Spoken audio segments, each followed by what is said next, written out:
Saudi আরবের shopping মলগুলো mainly two টাইপসের হয়। একটা হয় which is suitable for everyone, আর একটা টাইপ হয় শুধুমাত্র নেটিভ আরাবিয়ানদের জন্য। সেই মলের প্রোডাক্ট কোয়ালিটি, ডিজাইন সবকিছুই এমন ভাবে অর্গানাইজ করা হয় যেগুলো কিনা এদেশের ফরেনাররা মানে আমরা কখনোই পারচেস করব না, শুধুমাত্র আরাবিয়ানরা এগুলো কিনে।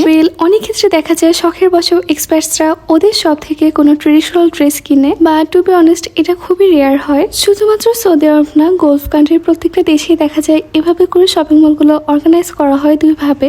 আরাবিয়ানরা মোস্টলি ওদের বিয়ে অনুষ্ঠানে এরকম গাউন পরতেই পছন্দ করে। ব্রাইডদের জন্য তো ব্রাইডাল গাউন আছে, আর গেস্টরাও কিন্তু গাউন পরতেই প্রেফার করে। আর এই গাউনগুলো খুব একটা গর্জিয়াস না হলেও প্রাইস কিন্তু অনেকটাই বেশি। এই গাউনগুলো ছিল সুতি এবং লিলেন কাপড়ের মধ্যে। এইগুলোর প্রাইসও কিন্তু 100-150 রিয়েলের মতো ছিল।